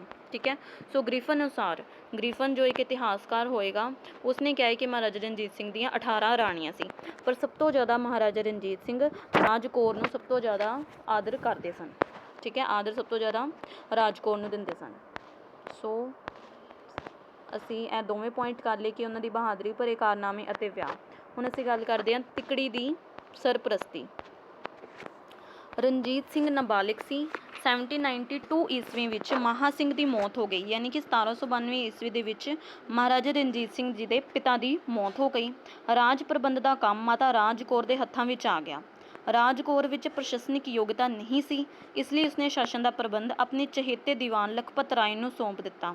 ਜਦੋਂ ਰਣਜੀਤ ਸਿੰਘ ਦਾ ਵਿਆਹ ਹੋ ਗਿਆ ਤਾਂ ਸੱਸ ਸਦਾ ਕੌਰ ਵੀ ਸ਼ਾਸਨ ਪ੍ਰਬੰਧ ਵਿੱਚ ਦਿਲਚਸਪੀ ਲੈਣ ਲੱਗ ਪਈ। ਇਸ ਤਰ੍ਹਾਂ 1792 ਤੋਂ 1797 ਈਸਵੀ ਤੱਕ ਸ਼ਾਸਨ ਪ੍ਰਬੰਧ 3 ਵਿਅਕਤੀਆਂ ਮਾਤਾ ਰਾਜ ਕੌਰ, ਦੀਵਾਨ ਲਖਪਤ ਰਾਏ ਅਤੇ ਸੱਸ ਸਦਾ ਕੌਰ ਦੇ ਹੱਥਾਂ ਵਿੱਚ ਰਿਹਾ। ਸੋ ਤਿਕੜੀ ਦਾ ਸੰਰਕਸ਼ਣ ਵੀ ਇੱਕ ਇੰਪੋਰਟੈਂਟ ਕੁਐਸਚਨ ਹੈ, ਤੁਹਾਨੂੰ 3 ਨੰਬਰ ਦੇ ਵਿੱਚ ਪਹੁੰਚ ਸਕਦਾ ਕਿ ਤਿਕੜੀ ਦੀ ਸਰਪ੍ਰਸਤੀ ਤੋਂ ਤੁਹਾਡਾ ਕੀ ਭਾਵ ਹੈ, ਜਾਂ ਤਿਕੜੀ ਦੇ ਸੰਰਕਸ਼ਣ ਤੋਂ ਤੁਹਾਡਾ ਕੀ ਭਾਵ ਹੈ। ਮੇਨ ਬੇਸਿਕ ਗੱਲ ਇਹੀ ਹੈ ਕਿ ਜਦੋਂ ਮਹਾਰਾਜਾ ਰਣਜੀਤ ਸਿੰਘ ਨਾਬਾਲਿਗ ਸੀਗੇ, ਠੀਕ ਹੈ, ਉਦੋਂ ਰਾਜ ਸ਼ਾਸਨ ਕਿੰਨੇ ਸੰਭਾਲਿਆ ਸੀਗਾ? ਮਾਤਾ ਰਾਜ ਕੌਰ ਨੇ, ਦੀਵਾਨ ਲਖਪਤ ਰਾਏ ਨੇ ਅਤੇ ਸੱਸ ਸਦਾ ਕੌਰ ਨੇ। ਕਿਉਂਕਿ ਮਹਾਰਾਜਾ ਰਣਜੀਤ ਸਿੰਘ ਦੇ ਫਾਦਰ ਦੀ ਡੈਥ ਹੋ ਚੁੱਕੀ ਸੀ, ਮਹਾ ਸਿੰਘ ਜੀ ਦੀ, ਠੀਕ ਹੈ। ਸੋ ਸਾਰਾ ਰਾਜ ਪ੍ਰਬੰਧ ਕਿੰਨੇ ਸਾਰੇ ਸੀਗਾ? ਉਹਨਾਂ ਦੀ ਮਾਤਾ ਰਾਜ ਕੌਰ ਨੇ, ਠੀਕ ਹੈ, ਉਸ ਤੋਂ ਬਾਅਦ ਉਹਨਾਂ ਦੀ ਸੱਸ ਲਖਪਤ ਰਾਏ ਨੇ, ਉਸ ਤੋਂ ਪਹਿਲਾਂ ਲਖਪਤ ਰਾਏ ਨੇ, ਠੀਕ ਹੈ। ਸਭ ਤੋਂ ਪਹਿਲਾਂ ਮਾਤਾ ਰਾਜ ਕੌਰ, ਦੂਸਰੇ ਨੰਬਰ 'ਤੇ ਲਖਪਤ ਰਾਏ, ਤੀਸਰੇ ਨੰਬਰ 'ਤੇ ਉਹਨਾਂ ਦੀ ਸੱਸ ਸਦਾ ਕੌਰ ਨੇ, ਠੀਕ ਹੈ। ਇਹ ਤਿੰਨਾਂ ਨੇ ਰਲ ਕੇ ਜੋ ਸੀਗਾ ਉੱਥੋਂ ਤੱਕ ਆਪਣਾ 1792 ਤੋਂ ਲੈ ਕੇ 1797 ਈਸਵੀ ਦੇ ਤੱਕ ਇਹਨਾਂ ਨੇ ਆਪਣਾ ਸ਼ਾਸਨ ਜੋ ਹੈ ਚਲਾਇਆ। ਸੋ ਇਹਨੂੰ ਤਿਕੜੀ ਦੀ ਸਰਪ੍ਰਸਤੀ ਕਿਹਾ ਗਿਆ ਹੈ, ਠੀਕ ਹੈ। 3 ਲੋਕਾਂ ਦੇ ਵਿੱਚ ਜੋ ਸ਼ਾਸਨ ਸੀਗਾ, ਤਿਕੜੀ ਦੀ ਸਰਪ੍ਰਸਤੀ ਦਾ ਅੰਤ, ਠੀਕ ਹੈ। 3 ਲੋਕਾਂ ਦੇ ਵਿੱਚ ਜਦੋਂ ਸ਼ਾਸਨ ਰਿਹਾ ਤਾਂ ਉਸ ਸ਼ਾਸਨ ਦਾ ਅੰਤ ਕਿਵੇਂ ਕੀਤਾ ਗਿਆ, ਠੀਕ ਹੈ। ਕਿਉਂਕਿ 3 ਅਗਰ ਰਾਜ ਆਪਣਾ ਚਲਾਉਂਦੇ ਪਏ ਆ, ਸੋ ਉਸ ਚੀਜ਼ ਨੂੰ ਕਿਸੇ ਤਰੀਕੇ ਨਾਲ ਖ਼ਤਮ ਕਰਨ ਲਈ ਵੀ ਉਹਨਾਂ ਨੇ ਕੋਈ ਕਦਮ ਚੁੱਕਿਆ ਹੋਏਗਾ, ਠੀਕ ਹੈ। ਸੋ ਜਦੋਂ ਮਹਾਰਾਜਾ ਰਣਜੀਤ ਸਿੰਘ 17 ਸਾਲ ਦੀ ਉਮਰ ਵਿੱਚ ਸ਼ਾਸਨ ਪ੍ਰਬੰਧ ਆਪਣੇ ਹੱਥਾਂ ਵਿੱਚ ਲੈ ਕੇ ਤਿਕੜੀ ਦੀ ਸਰਪ੍ਰਸਤੀ ਦਾ ਅੰਤ ਕਰ ਦਿੱਤਾ ਅਤੇ ਉਹ ਆਪਣੇ ਫੈਸਲੇ ਆਪ ਲੈਣ ਲੱਗੇ, ਠੀਕ ਹੈ। ਜਦੋਂ ਮਹਾਰਾਜਾ ਰਣਜੀਤ ਸਿੰਘ ਨਾਬਾਲਿਗ ਦੀ ਉਮਰ ਤੋਂ ਜਦੋਂ ਉਹ ਬਾਲਿਗ ਹੋ ਗਏ, ਥੋੜ੍ਹੇ ਵੱਡੇ ਹੋ ਗਏ, ਉਹਨਾਂ ਨੇ ਸ਼ਾਸਨ ਪ੍ਰਬੰਧ ਨੂੰ ਸਮਝਿਆ, ਠੀਕ ਹੈ, ਉਹਨਾਂ ਵਿੱਚ ਰੁਚੀ ਲੈਣੀ ਸ਼ੁਰੂ ਕਰ ਦਿੱਤੀ, ਠੀਕ ਹੈ। ਸੋ ਉਹਨਾਂ ਨੇ ਆਪਣੇ ਸਾਰੇ ਰਾਜ ਦੇ ਫੈਸਲੇ ਆਪ ਲੈਣੇ ਸ਼ੁਰੂ ਕਰ ਦਿੱਤੇ। ਸੋ ਇਸ ਤਰ੍ਹਾਂ ਜੋ ਤਿਕੜੀ ਦੀ ਸਰਪ੍ਰਸਤੀ ਸੀਗੀ, ਤਿਕੜੀ ਦਾ ਸੰਰਕਸ਼ਣ ਸੀਗਾ, ਉਹ ਖਤਮ ਹੋ ਗਿਆ।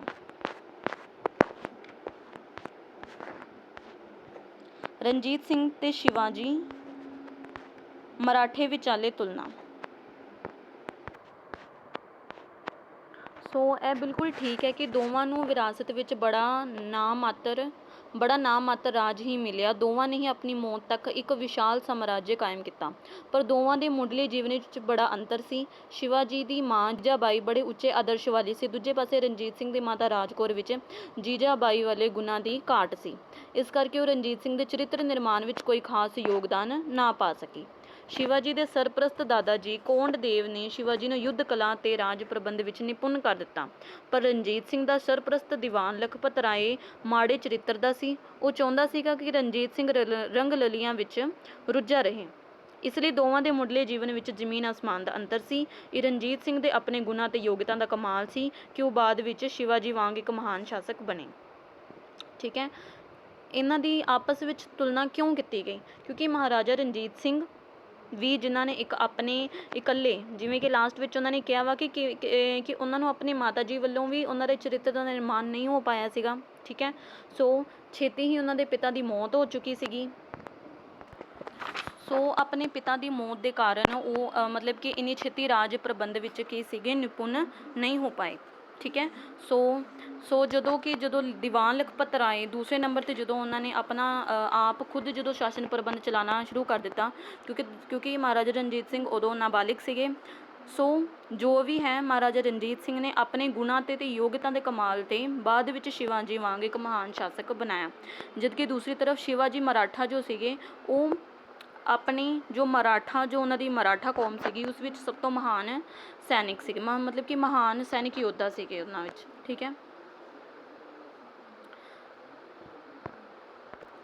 ਕਿਉਂਕਿ ਜਦੋਂ ਮਰਾਠਿਆਂ ਦੇ ਵੀ ਮੁਗਲਾਂ ਦੇ ਨਾਲ ਜੋ ਉਹਨਾਂ ਨੇ ਸੈਨਿਕ ਯੁੱਧ ਲੜੇ ਸੀਗੇ, ਉਹਨਾਂ ਵਿੱਚ ਮਰਾਠਿਆਂ ਨੇ ਵੀ ਕਾਫੀ ਸਿੱਖਾਂ ਦੇ ਵਾਂਗ ਹੀ ਕਾਫੀ ਉਤਸ਼ਾਹ ਦੇ ਨਾਲ ਮੁਗਲਾਂ ਦੇ ਨਾਲ, ਅਫਗਾਨਾਂ ਦੇ ਨਾਲ ਯੁੱਧ ਲੜੇ, ਠੀਕ ਹੈ। ਸੋ ਇਸ ਕਰਕੇ ਮਹਾਰਾਜਾ ਰਣਜੀਤ ਸਿੰਘ ਦੀ ਤੁਲਨਾ ਸ਼ਿਵਾਜੀ ਮਰਾਠਾ ਦੇ ਨਾਲ ਕੀਤੀ ਗਈ। ਪੰਜਾਬ ਦੀ ਰਾਜਨੀਤਿਕ ਦਸ਼ਾ। ਜਦੋਂ ਰਣਜੀਤ ਸਿੰਘ ਨੇ 1793 ਈਸਵੀ ਦੇ ਵਿੱਚ ਸ਼ੁਕਰ ਚੱਕਿਆ ਮਿਸਲ ਦੀ ਵਾਗਡੋਰ ਸੰਭਾਲੀ ਤਾਂ ਪੰਜਾਬ ਵਿੱਚ ਚਾਰੇ ਪਾਸੇ ਅਸ਼ਾਂਤੀ ਫੈਲੀ ਹੋਈ ਸੀ। ਪੰਜਾਬ ਵਿੱਚ ਮੁਗਲਾਂ ਦਾ ਰਾਜ ਖਤਮ ਹੋ ਚੁੱਕਾ ਸੀ। ਉਸਦੇ ਖੰਡਰਾਂ 'ਤੇ ਸਿੱਖਾਂ, ਅਫਗਾਨਾਂ ਅਤੇ ਰਾਜਪੂਤਾਂ ਨੇ ਆਪਣੇ ਛੋਟੇ-ਛੋਟੇ ਰਾਜ ਕਾਇਮ ਕਰ ਲਏ ਸੀ, ਠੀਕ ਹੈ। ਸਿੱਖ ਮੁਸਲਮਾਨ ਰਾਜ, ਪਹਾੜੀ ਰਿਆਸਤਾਂ, ਗੋਰਖੇ, ਜਾਰਜ ਥਾਮਸ, ਮਰਾਠੇ, ਅੰਗਰੇਜ਼, ਸ਼ਾਹ ਜਮਾਨ, ਠੀਕ ਹੈ। ਇਹ ਸਾਰੇ ਸੀਗੇ ਕਿ ਜਦੋਂ ਮਹਾਰਾਜਾ ਰਣਜੀਤ ਸਿੰਘ ਨੇ ਹੌਲੀ ਹੌਲੀ ਆਪਣਾ ਜਦੋਂ ਹੋਸ਼ ਸੰਭਾਲਣਾ ਸ਼ੁਰੂ ਕੀਤਾ, ਠੀਕ ਹੈ, ਆਪਣਾ ਰਾਜ ਪ੍ਰਬੰਧ ਸੰਭਾਲਣਾ ਸ਼ੁਰੂ ਕੀਤਾ, ਭਾਗਡੋਰ ਸੰਭਾਲੀ ਸਾਰੀ, ਤਾਂ ਉਦੋਂ ਕੀ ਸੀਗਾ, ਚਾਰੇ ਪਾਸੇ ਅਸ਼ਾਂਤੀ ਹੀ ਫੈਲੀ ਹੋਈ ਸੀ। ਠੀਕ ਹੈ, ਜੋ ਵੀ ਸੀਗੇ ਸਿੱਖਾਂ ਨੇ ਅਗਰ ਇੰਨੇ ਹਿੱਸੇ 'ਤੇ ਕਬਜ਼ਾ ਕਰ ਲਿਆ, ਅਫਗਾਨਾਂ ਨੇ ਥੋੜ੍ਹੇ ਜਿਹੇ ਇੰਨੇ ਤੇ ਹਿੱਸੇ 'ਤੇ ਕਬਜ਼ਾ ਕਰ ਲਿਆ, ਠੀਕ ਹੈ, ਰਾਜਪੂਤਾਂ ਨੇ ਇੰਨੇ ਹਿੱਸੇ 'ਤੇ ਕਬਜ਼ਾ ਕਰ ਲਿਆ, ਥੋੜ੍ਹੇ ਹੋਰ ਜਿਹੜੇ ਮੁਸਲਮਾਨ ਸੀਗੇ ਉਹਨਾਂ ਨੇ ਕਰ ਲਿਆ ਕਬਜ਼ਾ ਥੋੜ੍ਹਾ, ਮਤਲਬ ਕਿ ਜਿੱਥੇ ਵੀ ਉਹਨਾਂ ਦੀ ਸ਼ਕਤੀ ਨੇ, ਮਤਲਬ ਜਿੱਥੇ ਵੀ ਪੈਰ ਪਸਾਰਨੇ ਸ਼ੁਰੂ ਕੀਤੇ ਉਹਨਾਂ ਨੇ ਉੱਥੇ ਆਪਣੀ ਹਕੂਮਤ ਥੋੜ੍ਹੀ ਪੁਰਾਣੇ ਸਮੇਂ ਵਾਂਗ, ਜਿੱਦਾਂ ਆਪਾਂ ਪਹਿਲੀ ਹਿਸਟਰੀ ਪੜ੍ਹੀ ਉਸ ਵਾਂਗ ਕਰਨੀ ਸ਼ੁਰੂ ਕਰ ਦਿੱਤੀ। ਠੀਕ ਹੈ, ਸੋ ਮਹਾਰਾਜਾ ਰਣਜੀਤ ਸਿੰਘ ਨੇ ਇਹਨਾਂ ਸਾਰਿਆਂ ਨੂੰ ਹਰਾ ਕੇ ਬੜੀ ਮੁਸ਼ਕਲ ਨਾਲ, ਬੜੀ ਸੂਝ-ਬੂਝ ਦੇ ਨਾਲ ਇੱਕ ਮਹਾਨ ਸਿੱਖ ਸਾਮਰਾਜ ਦੀ ਸਥਾਪਨਾ ਕੀਤੀ ਸੀਗੀ। ਠੀਕ ਹੈ, ਮਰਾਠੇ ਵੀ ਸੀਗੇ ਉਸ ਟਾਈਮ 'ਤੇ, ਅੰਗਰੇਜ਼ ਵੀ ਆਏ, ਠੀਕ ਹੈ, ਅਤੇ ਸ਼ਾਹਜਹਾਨ, ਇਹਦੇ ਬਾਰੇ ਵੀ ਆਪਾਂ ਨੈਕਸਟ ਅੱਗੇ ਗੱਲ ਕਰਾਂਗੇ। ਇਹਨਾਂ ਸਾਰੇ ਦੇ ਵਿੱਚ ਵੀ ਮਤਲਬ ਕਿ ਇਸ ਤਰ੍ਹਾਂ ਦੀ ਇੱਕ ਪੋਲੀਟੀਕਲ ਸਿਚੁਏਸ਼ਨ ਦੇ ਵਿੱਚ ਮਹਾਰਾਜਾ ਰਣਜੀਤ ਸਿੰਘ ਨੇ ਆਪਣਾ ਸਾਰਾ ਸ਼ਾਸਨ ਪ੍ਰਬੰਧ ਬਹੁਤ ਹੀ ਵਧੀਆ ਤਰੀਕੇ ਨਾਲ ਚਲਾਇਆ। ਸਿੱਖ ਮਿਸਲਾਂ, ਹੁਣ ਅਸੀਂ ਕਿਉਂਕਿ ਮੇਨ ਜੋ ਮਹਾਰਾਜਾ ਰਣਜੀਤ ਸਿੰਘ ਨੇ ਜਿੱਤਾਂ ਪ੍ਰਾਪਤ ਕੀਤੀਆਂ ਉਹ ਮਿਸਲਾਂ ਦੇ ਬੇਸ 'ਤੇ ਹੀ ਸਥਾਪਿਤ ਕੀਤੀਆਂ, ਕਿਉਂਕਿ ਮਹਾਰਾਜਾ ਰਣਜੀਤ ਸਿੰਘ ਖੁਦ ਸੁੱਕ ਚੁੱਕਿਆ ਮਿਸਲ ਦੇ ਨੇਤਾ ਬਣ ਗਏ ਸੀ। ਹੁਣ ਭੰਗੀ ਮਿਸਲ, ਮਹਾਰਾਜਾ ਰਣਜੀਤ ਸਿੰਘ ਦੀ ਸ਼ਕਤੀ ਦੇ ਉਭਾਰ ਤੋਂ ਪਹਿਲਾਂ ਸਤਲੁਜ ਨਦੀ ਦੇ ਉੱਤਰ ਵੱਲ ਭੰਗੀ ਮਿਸਲ ਕਾਫੀ ਸ਼ਕਤੀਸ਼ਾਲੀ ਸੀ। ਠੀਕ ਹੈ, ਲਾਹੌਰ, ਗੁਜਰਾਤ, ਸਿਆਲਕੋਟ, ਅੰਮ੍ਰਿਤਸਰ ਇਸ ਦੇ ਅਧੀਨ ਸਨ। 1797 ਈਸਵੀ ਦੇ ਵਿੱਚ ਲਾਹੌਰ ਉੱਪਰ 3 ਭੰਗੀ ਸਰਦਾਰਾਂ ਨੇ ਚੇਤ ਸਿੰਘ, ਸਾਹਿਬ ਸਿੰਘ ਤੇ ਮੋਹਰ ਸਿੰਘ ਦਾ ਰਾਜ ਸੀ। ਇਹਨਾਂ ਬਾਰੇ ਅਸੀਂ ਆਪਣੀ ਪਿਛਲੀ ਲੈਕਚਰ ਦੇ ਵਿੱਚ ਗੱਲ ਕੀਤੀ ਸੀਗੀ ਕਿ ਇਹ ਕੌਣ ਸੀਗੇ, ਇਹ ਭੰਗੀ ਮਿਸਲ ਦੇ ਸਰਦਾਰ ਸੀਗੇ। ਅੰਮ੍ਰਿਤਸਰ ਵਿੱਚ ਗੁਲਾਬ ਸਿੰਘ, ਸਿਆਲਕੋਟ ਵਿੱਚ ਜੀਵਨ ਸਿੰਘ ਅਤੇ ਗੁਜਰਾਤ ਵਿੱਚ ਸਾਹਿਬ ਸਿੰਘ ਭੰਗੀ ਦਾ ਰਾਜ ਸੀਗਾ। ਸੋ ਮੇਨ ਸਿੱਧੀ ਗੱਲ ਹੈ ਕਿ ਮਹਾਰਾਜਾ ਰਣਜੀਤ ਸਿੰਘ ਨੇ ਇਹੀ ਮਿਸਲਾਂ ਨੂੰ ਜਿੱਤ ਕੇ, ਭੰਗੀ ਮਿਸਲ, ਆਹਲੂਵਾਲੀਆ ਮਿਸਲ, ਸਾਰੀਆਂ ਹੀ ਮਿਸਲਾਂ ਨੂੰ ਜਿੱਤ ਕੇ ਇੱਕ ਮਹਾਨ ਸਿੱਖ ਸਾਮਰਾਜ ਦੀ ਸਥਾਪਨਾ ਕੀਤੀ ਸੀਗੀ। ਠੀਕ ਹੈ, ਆਹਲੂਵਾਲੀਆ ਮਿਸਲ, ਹੁਣ ਅਸੀਂ ਆਹਲੂਵਾਲੀਆ ਮਿਸਲ ਦੀ ਗੱਲ ਕਰਦੇ ਹਾਂ। ਇਸ ਮਿਸਲ ਦਾ ਸੰਸਥਾਪਕ ਜੱਸਾ ਸਿੰਘ ਆਹਲੂਵਾਲੀਆ ਸੀ। ਜਲੰਧਰ ਦੁਆਬ ਅਤੇ ਬਾਰੀ ਦੁਆਬ ਉਸ ਦੇ ਅਧੀਨ ਸੀਗੇ। 1739 ਈਸਵੀ ਦੇ ਵਿੱਚ ਉਸਨੇ ਲੁੱਟਮਾਰ ਕਰਕੇ ਵਾਪਸ ਜਾ ਰਹੇ ਨਾਸ਼ਾ ਤੋਂ ਖਜ਼ਾਨਾ ਖੋਹ ਲਿਆ। ਉਸਨੇ ਕਈ ਵਾਰ ਅਬਦਾਲੀ ਨਾਲ ਵੀ ਟੱਕਰ ਲਈ। ਸਿੱਖਾਂ ਵਿੱਚ ਉਸਦਾ ਬਹੁਤ ਸਤਿਕਾਰ ਸੀ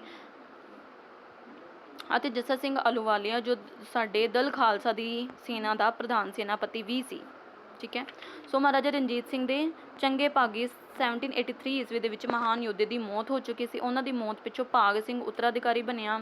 ਉਸ ਵਿੱਚੋਂ ਜੱਸਾ ਸਿੰਘ ਆਹਲੂਵਾਲੀਆ ਵਰਗਾ ਕੋਈ ਗੁਣ ਨਹੀਂ ਸੀਗਾ। ਠੀਕ ਹੈ, ਸੋ ਇਹ ਸਾਰੀ ਹੀ ਮਿਸਲਾਂ ਬਾਰੇ ਆਪਾਂ ਗੱਲ ਕਰਾਂਗੇ ਕਿ ਕਿਹਦੇ ਕੋਲ ਕਿਹੜੇ ਪੰਜਾਬ ਦੇ ਕਿਹੜੇ ਹਿੱਸਿਆਂ ਦੇ ਵਿੱਚ ਉਹਨਾਂ ਨੇ ਆਪਣੀ ਸ਼ਕਤੀ ਦੇ ਪੈਰ ਪਸਾਰੇ ਹੋਏ ਸੀਗੇ। ਠੀਕ ਹੈ, ਜਿਵੇਂ ਕਿ ਭੰਗੀ ਮਿਸਲ ਨੇ ਗੁਜਰਾਤ, ਸਿਆਲਕੋਟ, ਅੰਮ੍ਰਿਤਸਰ, ਉਸੇ ਤਰ੍ਹਾਂ ਹੀ ਆਹਲੂਵਾਲੀਆ ਮਿਸਲ ਨੇ ਇੰਨੇ ਹਿੱਸੇ ਦੇ ਵਿੱਚ ਆਪਣਾ ਸ਼ਾਸਨ ਜਮਾਇਆ ਹੋਇਆ ਸੀ। ਹੁਣ ਅਸੀਂ ਗੱਲ ਕਰਦੇ ਹਾਂ ਘਨੱਈਆ ਮਿਸਲ ਦੀ। ਇਸ ਮਿਸਲ ਦਾ ਮੋਢੀ ਜੈ ਸਿੰਘ ਘਨੱਈਆ ਸੀ। ਮੁਕੇਰੀਆ, ਗੁਰਦਾਸਪੁਰ, ਦਾਤਾਰਪੁਰ, ਧਰਮਪੁਰ ਅਤੇ ਪਠਾਨਕੋਟ ਦੇ ਇਲਾਕੇ ਸਨ ਇਹਦੇ ਕੋਲ। ਠੀਕ ਹੈ, ਜੈ ਸਿੰਘ ਦਾ ਪੁੱਤਰ ਗੁਰਬਖਸ਼ ਸਿੰਘ ਵੀ ਬੜਾ ਬਹਾਦਰ ਸੀ। ਇਹ ਉਹੀ ਗੁਰਬਖਸ਼ ਸਿੰਘ ਉਹੀ ਹੈ ਜਿਸ ਦੀ ਬੇਟੀ ਮਹਿਤਾਬ ਕੌਰ ਦਾ ਵਿਆਹ ਮਹਾਰਾਜਾ ਰਣਜੀਤ ਸਿੰਘ ਨਾਲ ਹੋਇਆ ਸੀਗਾ। ਠੀਕ ਹੈ, ਉਸ ਦੀ ਮੌਤ 1785 ਈਸਵੀ ਵਿੱਚ ਹੋ ਚੁੱਕੀ ਸੀ। 1796 ਈਸਵੀ ਵਿੱਚ ਮਹਾਰਾਜਾ ਰਣਜੀਤ ਸਿੰਘ ਦਾ ਵਿਆਹ ਗੁਰਬਖਸ਼ ਸਿੰਘ ਦੀ ਪੁੱਤਰੀ ਮਹਿਤਾਬ ਕੌਰ ਨਾਲ ਹੋ ਗਿਆ। 1798 ਵਿੱਚ ਜੈ ਸਿੰਘ ਦੀ ਮੌਤ ਪਿੱਛੋਂ ਮਿਸਲ ਦੀ ਭਾਗਡੋਰ ਸਦਾ ਕੌਰ ਦੇ ਹੱਥ ਵਿੱਚ ਆ ਗਈ। ਠੀਕ ਹੈ, ਕਿ ਉਹ ਸਦਾ ਕੌਰ ਕੌਣ ਸੀਗੀ? ਗੁਰਬਖਸ਼ ਸਿੰਘ ਦੀ ਪਤਨੀ ਸੀ। ਠੀਕ ਹੈ, ਮਹਾਰਾਜਾ ਰਣਜੀਤ ਸਿੰਘ ਦੀ ਸੱਸ ਸੀਗੀ ਮਹਿਤਾਬ ਕੌਰ, ਜੋ ਕਿ ਮਹਾਰਾਜਾ ਰਣਜੀਤ ਸਿੰਘ ਦੀ ਪਤਨੀ ਸੀਗੀ, ਉਹਨਾਂ ਦੀ ਮਾਤਾ ਸੀ। ਠੀਕ ਹੈ, ਉਹਨਾਂ ਕੋਲ ਆ ਗਈ। ਘਨੱਈਆ ਮਿਸਲ ਦੀ ਭਾਗਡੋਰ ਹੁਣ ਕਿਸ ਕੋਲ ਆ ਗਈ? ਸਦਾ ਕੌਰ ਕੋਲ ਆ ਗਈ। ਸਦਾ ਕੌਰ ਵੀ ਰਣਜੀਤ ਸਿੰਘ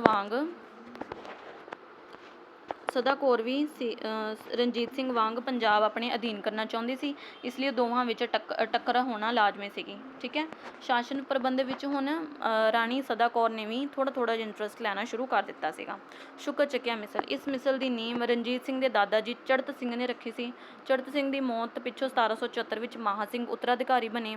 ਇਸ ਮਿਸਲ ਕੋਲ ਗੁਜਰਾਂਵਾਲਾ, ਸਿਆਲਕੋਟ, ਐਮਨਾਬਾਦ, ਰਸੂਲਪੁਰ ਅਤੇ ਅਲੀਪੁਰ ਦੇ ਇਲਾਕੇ ਸਨ। 1792 ਈਸਵੀ ਦੇ ਵਿੱਚ ਮਹਾਂ ਸਿੰਘ ਦੀ ਮੌਤ ਪਿੱਛੋਂ ਰਣਜੀਤ ਸਿੰਘ ਉੱਤਰਾਧਿਕਾਰੀ ਬਣੇ। 1 ਨੰਬਰ 'ਚ ਵੀ ਤੁਹਾਨੂੰ ਪੁੱਛ ਸਕਦੇ ਕਿ ਮਹਾਰਾਜਾ ਰਣਜੀਤ ਸਿੰਘ ਕਦੋਂ ਉੱਤਰਾਧਿਕਾਰੀ ਬਣੇ? ਸਿੰਪਲ ਗੱਲ ਹੈ ਕਿ ਜਦੋਂ ਉਹਨਾਂ ਦੇ ਪਿਤਾ ਦੀ ਮੌਤ ਹੋ ਗਈ ਸੀਗੀ, ਉਸ ਤੋਂ ਬਾਅਦ ਰਣਜੀਤ ਸਿੰਘ ਉੱਤਰਾਧਿਕਾਰੀ ਬਣੇ। ਅਤੇ ਮਹਾਰਾਜਾ ਰਣਜੀਤ ਸਿੰਘ ਦੀ ਪਿਤਾ ਜੀ ਦੀ ਮੌਤ ਕਦੋਂ ਹੋਈ? 1792 ਈਸਵੀ ਨੂੰ। ਠੀਕ ਹੈ,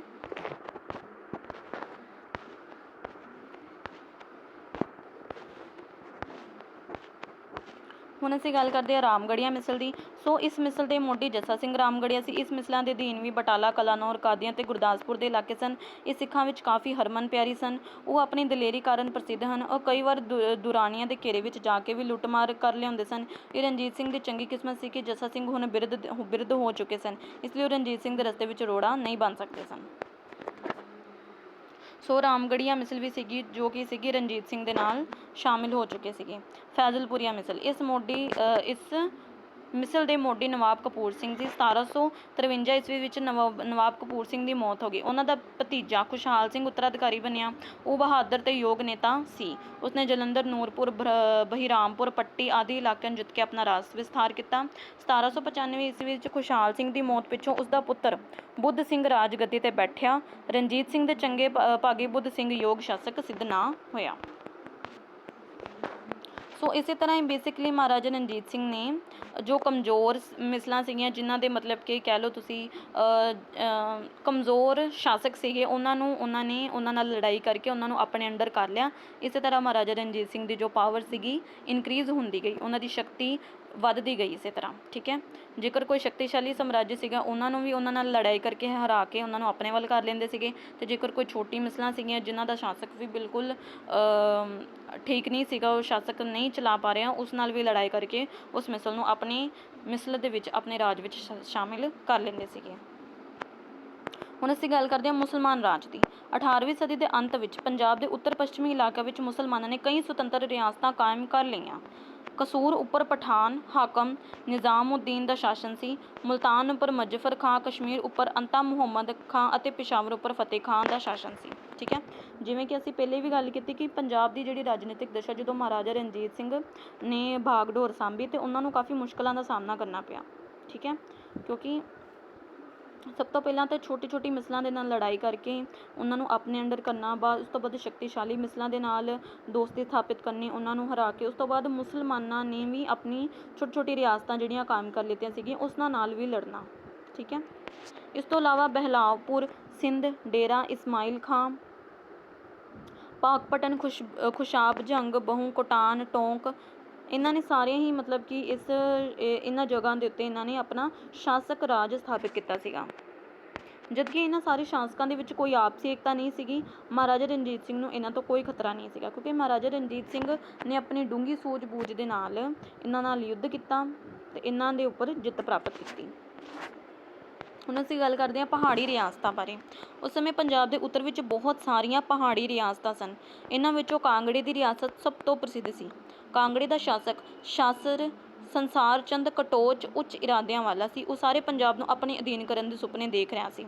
ਇਸ ਤੋਂ ਇਲਾਵਾ ਮੰਡੀ, ਕੁੱਲੂ, ਚੱਬਾ, ਚੰਬੇਲੀ, ਬਸੋਲੀ, ਸੁਕੇਤ, ਨੂਰਪੁਰ ਅਤੇ ਜੰਮੂ ਦੀਆਂ ਪਹਾੜੀਆਂ ਰਿਆਸਤਾਂ ਵਿੱਚ ਰਾਜਪੂਤ ਸ਼ਾਸਕ ਦਾ ਸ਼ਾਸਨ ਸੀ। ਇਹ ਕਮਜ਼ੋਰ ਰਿਆਸਤਾਂ ਆਪਸ ਵਿੱਚ ਉਲਝੀਆਂ ਰਹਿੰਦੀਆਂ ਸਨ, ਇਸ ਲਈ ਰਣਜੀਤ ਸਿੰਘ ਨੂੰ ਇਹਨਾਂ ਤੋਂ ਕੋਈ ਖਤਰਾ ਨਹੀਂ ਸੀਗਾ। ਜਿਵੇਂ ਕਿ ਆਪਾਂ ਮੁਸਲਮਾਨ ਰਾਜ ਦੀ ਵੀ ਗੱਲ ਕੀਤੀ ਕਿ ਜਿਵੇਂ ਕਿ ਇਹ ਸਾਡੇ ਜਿਹੜੇ ਮੁਸਲਮਾਨ ਸ਼ਾਸਕ ਸੀਗੇ, ਜਿਵੇਂ ਕਿ ਪਠਾਨ, ਨਿਜ਼ਾਮੁਦੀਨ, ਇਹ ਮਤਲਬ ਕਿ ਇਕੱਲੇ ਆਪਣੇ ਆਪ ਨੂੰ ਸਮਝਦੇ ਸੀਗੇ ਕਿ ਮੈਂ ਇਸ ਉੱਤੇ ਜਿੱਤ ਪ੍ਰਾਪਤ ਕਰ ਲਾਂ, ਮੈਂ ਇਸ ਵਿੱਚ, ਯਾਨੀ ਕਿ ਇਹਨਾਂ ਦੇ ਵਿੱਚ ਆਪਸੀ ਗੁੱਟਾਂ ਦੇ ਵਿੱਚ ਕੋਈ ਵੀ ਏਕਤਾ ਨਹੀਂ ਸੀਗੀ। ਇਸ ਕਰਕੇ ਮਹਾਰਾਜਾ ਰਣਜੀਤ ਸਿੰਘ ਨੂੰ ਕਾਫੀ ਇਹਨਾਂ ਦੇ ਉੱਪਰ ਆਸਾਨ ਸੀਗਾ ਜਿੱਤ ਪ੍ਰਾਪਤ ਕਰਨਾ। ਠੀਕ ਹੈ, ਉਸੇ ਤਰ੍ਹਾਂ ਹੀ ਪਹਾੜੀ ਰਿਆਸਤਾਂ ਆਪਸ ਵਿੱਚ ਇਹ ਉਲਝੇ ਹੋਏ ਸੀਗੇ, ਆਪਸੀ ਹੀ ਇਹਨਾਂ ਦੇ ਮਤਭੇਦ ਕਾਰਨ ਮਹਾਰਾਜਾ ਰਣਜੀਤ ਸਿੰਘ ਨੂੰ ਇਹਨਾਂ ਦੇ ਉੱਤੇ ਜਿੱਤ ਪ੍ਰਾਪਤ ਕਰਨਾ ਸੌਖਾ ਸੀਗਾ, ਕਿਉਂਕਿ ਇਹਨਾਂ ਵਿੱਚ ਆਪਸੀ ਏਕਤਾ ਨਹੀਂ ਸੀਗੀ। ਇਹਨਾਂ ਨੇ ਆਪਸ ਦੇ ਮਤਲਬ ਆਪਣੀ ਹੀ ਲੋਕਾਂ ਦੇ ਵਿੱਚ ਏਕਤਾ ਨਾ ਕਾਇਮ ਹੋਣ ਕਰਕੇ ਮਹਾਰਾਜਾ ਰਣਜੀਤ ਸਿੰਘ ਨੇ ਇਹਨਾਂ ਤੇ ਕਮਜ਼ੋਰ ਹੋਣ ਕਰਕੇ ਇਹਨਾਂ 'ਤੇ ਵਾਰ ਕਰਕੇ ਇਹਨਾਂ ਨੂੰ ਆਪਣੇ ਨਾਲ ਮਿਲਾ ਲਿਆ। ਗੋਰਖੇ, ਨੇਪਾਲ ਦੇ ਗੋਰਖੇ ਬੜੇ ਬਹਾਦਰ ਸਨ। 18ਵੀਂ ਸਦੀ ਵਿੱਚ ਇਹਨਾਂ ਨੇ ਪੰਜਾਬ ਵਿੱਚ ਵਿਸਥਾਰ ਕਰਨਾ ਸ਼ੁਰੂ ਕਰ ਦਿੱਤਾ। 1794 ਈਸਵੀ ਵਿੱਚ ਇਹਨਾਂ ਨੇ ਗੜਵਾਲ ਤੇ ਕਮਾਊਂ 'ਤੇ ਕਬਜ਼ਾ ਕਰ ਲਿਆ। ਉਹ ਸ਼ਿਮਲੇ ਨੂੰ ਵੀ ਆਪਣੇ ਅਧੀਨ ਕਰਨ ਦੀਆਂ ਵਿਉਂਤਾਂ ਬਣਾ ਰਹੇ ਸਨ। ਭੀਮ ਸੈਨਾ ਥਾਪਾ ਗੋਰਖਿਆਂ ਦਾ ਬਹਾਦਰ ਜਰਨੈਲ ਸੀ। ਉਹ ਆਪਣੇ ਯੋਗ ਪੁੱਤਰ ਅਮਰ ਸਿੰਘ ਥਾਪਾ ਦੀ ਅਗਵਾਈ ਹੇਠ ਪੰਜਾਬ ਉੱਪਰ ਹਮਲਾ ਕਰਨ ਦੀ ਹਿੰਮਤ ਰੱਖਦਾ ਸੀ, ਇਸ ਲਈ ਉਸਦੀ ਮਹਾਰਾਜਾ ਰਣਜੀਤ ਸਿੰਘ ਨਾਲ ਟੱਕਰ ਹੋਣਾ ਲਾਜ਼ਮੀ ਸੀ। ਸੋ ਜ਼ਰੂਰੀ ਨਹੀਂ ਕਿ ਮਹਾਰਾਜਾ ਰਣਜੀਤ ਸਿੰਘ ਨੇ ਮੁਸਲਮਾਨਾਂ ਦੇ ਨਾਲ ਯੁੱਧ ਕੀਤਾ, ਟਾਕਰਾ ਲਿਆ, ਜਾਂ ਪਹਾੜੀ ਰਿਆਸਤਾਂ ਦੇ ਨਾਲ, ਜਾਂ ਹੋਰ ਵੀ ਇਹਨਾਂ ਨੂੰ ਮਤਲਬ ਕਿ ਬਾਹਰ ਵੀ ਜੋ ਇਹਨਾਂ ਦੀ ਜੋ ਇਹਨਾਂ ਦੇ ਮਤਲਬ ਪੰਜਾਬ ਤੋਂ ਬਾਹਰ ਵੀ, ਜਿੱਦਾਂ ਕਿ ਨੇਪਾਲ ਦੇ ਗੋਰਖੇ, ਠੀਕ ਹੈ, ਇਹਨਾਂ ਦੀ ਵੀ ਨਜ਼ਰ ਪੰਜਾਬ 'ਤੇ ਸੀਗੀ ਕਿ ਅਸੀਂ ਫਿਰ ਪੰਜਾਬ ਨੂੰ ਅਸੀਂ ਆਪਣੇ ਅੰਡਰ ਕਰੀਏ। ਪਰ ਮਹਾਰਾਜਾ ਰਣਜੀਤ ਸਿੰਘ ਨੂੰ ਇਹਨਾਂ ਤੋਂ ਵੀ ਟੱਕਰ ਲੈਣਾ ਲਾਜ਼ਮੀ ਸੀਗਾ, ਕਿਉਂਕਿ ਜੇਕਰ ਇਹ ਮਹਾਰਾਜਾ ਰਣਜੀਤ ਸਿੰਘ ਦੇ ਮਤਲਬ ਕਿ ਕਹਿ ਲਓ ਪੰਜਾਬ 'ਚ ਆਕਰਮਣ ਕਰਨਗੇ ਤਾਂ ਮਹਾਰਾਜਾ ਰਣਜੀਤ ਸਿੰਘ ਵੀ ਇਹਨਾਂ ਦਾ ਜਵਾਬ ਦੇਣਗੇ। ਜਾਰਜ ਥਾਮਸ ਨੇ ਪੰਜਾਬ ਦੇ ਦੱਖਣ ਪੂਰਬ ਵਿੱਚ ਹਾਂਸੀ ਵਿੱਚ ਇੱਕ ਸੁਤੰਤਰ ਰਾਜ ਕਾਇਮ ਕਰ ਲਿਆ ਸੀ। ਜਾਜਗੜ੍ਹ ਨਾਂ ਦੇ ਕਿਲ੍ਹੇ ਦੀ ਸਥਾਪਨਾ ਕਰ ਲਈ ਸੀ। ਉਸਨੇ ਜਿੰਦ ਅਤੇ ਪਟਿਆਲਾ ਵਿੱਚ ਕਈ ਵਾਰ ਲੁੱਟ-ਮਾਰ ਕੀਤੀ। ਜਾਰਜ ਥਾਮਸ ਦਾ ਰਾਜ ਜ਼ਿਆਦਾ ਦੇਰ ਤੱਕ ਕਾਇਮ ਨਹੀਂ ਰਹਿ ਸਕਿਆ। ਫਰਾਂਸੀਸੀ ਜਨਰਲ ਪੈਰੋ ਨੇ ਉਸਨੂੰ ਹਰਾ ਕੇ ਪੰਜਾਬ ਵਿੱਚੋਂ ਨਸਾ ਦਿੱਤਾ, ਯਾਨੀ ਕਿ ਉਸਨੂੰ ਉੱਥੋਂ ਭਜਾ ਦਿੱਤਾ। ਜਨਰਲ ਪੈਰੋ ਵੀ ਜ਼ਿਆਦਾ ਦੇਰ ਤੱਕ ਰਾਜ ਨਾ ਕਰ ਸਕਿਆ। ਸੋ ਇਸ ਜੌਰਜ ਥਾਮਸ ਬਾਰੇ ਵੀ ਅਸੀਂ ਦੇਖ ਲਿਆ ਕਿ ਇਹਨਾਂ ਦੀ ਆਪਸੀ ਏਕਤਾ ਨਾ ਹੋਣ ਕਰਕੇ ਇਹ ਆਪਸ ਵਿੱਚ ਹੀ ਲੜ ਮਾਰ ਕੇ ਝਗੜ ਕੇ ਮਾਰ ਰਹੇ ਸੀਗੇ, ਠੀਕ ਹੈ। ਹੁਣ ਅਸੀਂ ਗੱਲ ਕਰਦੇ ਹਾਂ ਮਰਾਠਿਆਂ ਬਾਰੇ। 1761 ਈਸਵੀ ਦੇ ਵਿੱਚ ਅਹਿਮਦ ਸ਼ਾਹ ਅਬਦਾਲੀ ਨੇ ਪਾਣੀਪਤ ਦੀ ਲੜਾਈ ਵਿੱਚ ਮਰਾਠਿਆਂ ਨੂੰ ਕਰਾਰੀ ਹਾਰ ਦਿੱਤੀ। ਇਸ ਲੜਾਈ ਦੇ ਸੱਟੇ ਵਜੋਂ ਮਰਾਠਿਆਂ ਨੂੰ ਪੰਜਾਬ ਵਿੱਚੋਂ ਜਾਣਾ ਪਿਆ। 1793 ਈਸਵੀ ਵਿੱਚ ਦੌਲਤ ਰਾਓ ਸਿੰਧੀਆ ਨੇ ਅਧੀਨ ਮੇਰਠ ਅਤੇ ਦਿੱਲੀ 'ਤੇ ਕਬਜ਼ਾ ਕਰ ਲਿਆ ਸੀ। ਉਹ ਪੰਜਾਬ ਨੂੰ ਆਪਚੇ ਅਧੀਨ, ਯਾਨੀ ਕਿ ਆਪਣੇ ਅਧੀਨ ਕਰਨਾ ਚਾਹੁੰਦੇ ਸੀ।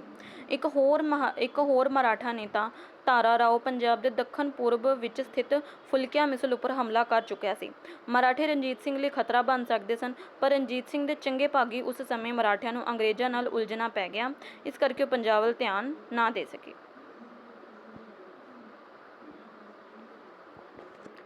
ਕਿਉਂਕਿ ਮਰਾਠੇ ਵੀ ਸੀਗੇ ਆਪਣਾ ਜੋ ਸੀਗਾ ਪੰਜਾਬ ਦੇ ਵਿੱਚ ਹੱਕ ਅਜਮਾਉਣਾ ਚਾਹੁੰਦੇ ਸੀਗੇ। ਉਸ ਸਮੇਂ ਕਿ ਆਪਾਂ ਦੇਖਦੇ ਹਾਂ ਕਿ ਅੰਗਰੇਜ਼ਾਂ ਦੇ ਨਾਲ ਉਹਨਾਂ ਨੂੰ ਉਲਝਣਾ ਪੈ ਗਿਆ, ਕਿਉਂਕਿ ਉਸ ਸਮੇਂ ਅੰਗਰੇਜ਼ ਵੀ ਆਪਣਾ ਜੋ ਸੀਗੇ ਪੈਰ ਪਸਾਰਨਾ ਚਾਹੁੰਦੇ ਸੀਗੇ ਕਿ ਅਸੀਂ ਵੀ ਪੰਜਾਬ ਦੇ ਵਿੱਚ ਆਪਣਾ ਪੈਰ ਪਸਾਰੀਏ, ਆਪਣੀ ਜੜ੍ਹਾਂ ਨੂੰ ਇੱਥੇ ਮਜ਼ਬੂਤ ਕਰੀਏ। ਪਰ ਉਹਨਾਂ ਦੀ ਮਰਾਠਿਆਂ ਦੇ ਨਾਲ ਲੜਾਈ ਹੋਣ ਕਰਕੇ ਉਹਨਾਂ ਦਾ ਪੰਜਾਬ ਵੱਲ ਹਜੇ ਵੀ ਧਿਆਨ ਨਾ ਪਿਆ। ਅੰਗਰੇਜ਼ 18ਵੀਂ ਸਦੀ ਦੇ ਅੰਤ ਵਿੱਚ ਅੰਗਰੇਜ਼ਾਂ ਦੀ ਸ਼ਕਤੀ ਭਾਰਤ ਵਿੱਚ ਬਹੁਤ ਵੱਧ ਚੁੱਕੀ ਸੀ। ਅੰਗਰੇਜ਼ ਪੰਜਾਬ ਵੱਲ ਲਲਚਾਈਆਂ ਨਜ਼ਰਾਂ ਨਾਲ ਵੇਖ ਰਹੇ ਸਨ। ਇਸ ਸਮੇਂ ਅੰਗਰੇਜ਼ ਮਰਾਠਿਆਂ, ਹੈਦਰਾਬਾਦ ਨਿਜ਼ਾਮ ਅਤੇ ਹੋਰ ਬਹੁਤ ਸਾਰੀਆਂ ਉਲਝਣਾਂ ਵਿੱਚ ਉਲਝੇ ਹੋਏ ਸਨ। ਇਸ ਲਈ ਰਣਜੀਤ ਸਿੰਘ ਨੂੰ ਕੋਈ ਫੌਰੀ ਖਤਰਾ ਨਹੀਂ ਸੀਗਾ, ਕਿਉਂਕਿ ਬੇਸਿਕਲੀ ਜੋ ਅੰਗਰੇਜ਼ ਸੀਗੇ ਉਹ 18ਵੀਂ ਸਦੀ ਦੇ ਅੰਤ ਵਿੱਚ ਉਹਨਾਂ ਨੇ ਮਤਲਬ ਭਾਰਤ ਦੇ ਸਮੁੰਦਰੀ ਰਾਸਤਾਂ ਵੱਲ ਜਦੋਂ ਅੰਗਰੇਜ਼ ਆਏ ਤਾਂ ਉਹਨਾਂ ਨੇ ਅੱਧੇ ਕੁ ਮਤਲਬ ਭਾਰਤ ਵੱਲ ਆਪਣਾ ਕਬਜ਼ਾ ਕਰ ਹੀ ਚੁੱਕੇ ਸੀਗੇ, ਬਟ ਉਹ ਫਿਰ ਵੀ ਹਲੇ ਭਾਰਤ ਦੇ ਵਿੱਚ ਆਪਣੇ ਪੈਰ ਪਸਾਰ ਰਹੇ ਸੀਗੇ। ਸੋ ਉਸ ਦੇਰ ਤੱਕ ਮਹਾਰਾਜਾ ਰਣਜੀਤ ਸਿੰਘ ਨੂੰ ਕੋਈ ਖਤਰਾ ਨਹੀਂ ਸੀਗੇ, ਕਿਉਂਕਿ ਉਸ ਟਾਈਮ ਉਹਨਾਂ ਨੇ ਹਲੇ ਪੰਜਾਬ ਵਿੱਚ ਜੋ ਸੀਗੇ ਆਪਣਾ ਆਕਰਮਣ ਨਹੀਂ ਕੀਤਾ ਸੀਗਾ। ਬਟ ਉਹਨਾਂ ਦੀ ਜੋ ਨਜ਼ਰਾਂ ਸੀਗੀਆਂ ਉਹ ਬਿਲਕੁਲ ਜਿੱਦਾਂ ਕਿ ਇੱਥੇ ਲਿਖਿਆ ਹੈ ਕਿ ਉਹ ਬਿਲਕੁਲ ਨਾਜਾਇਜ਼ ਨਜ਼ਰਾਂ ਵੱਲ ਪੰਜਾਬ ਵੱਲ ਦੇਖ ਰਹੇ ਸੀਗੇ ਕਿ ਅਸੀਂ ਵੀ ਇੱਥੇ ਆਕਰਮਣ ਕਰਕੇ ਇੱਥੇ ਆਪਣੀ ਜੜ੍ਹਾਂ ਨੂੰ ਪਸਾਰੀਏ। ਸ਼ਾਹਜਮਾਨ ਰਣਜੀਤ ਸਿੰਘ ਨੂੰ ਅਫਗਾਨਿਸਤਾਨ ਦੇ ਸ਼ਾਸਕ ਸ਼ਾਹਜਮਾਨ ਤੋਂ ਖਤਰਾ ਪੈਦਾ ਹੋ ਸਕਦਾ ਸੀ। ਉਹ 1793 ਈਸਵੀ ਵਿੱਚ ਆਪਣੇ ਪਿਤਾ ਦੀ ਮੌਤ ਪਿੱਛੋਂ ਅਫਗਾਨਿਸਤਾਨ ਦਾ ਸ਼ਾਸਕ ਬਣਿਆ, ਠੀਕ ਹੈ। ਸੋ ਸ਼ਾਹਜਮਾਨ ਕੌਣ ਸੀਗਾ? ਅਹਿਮਦ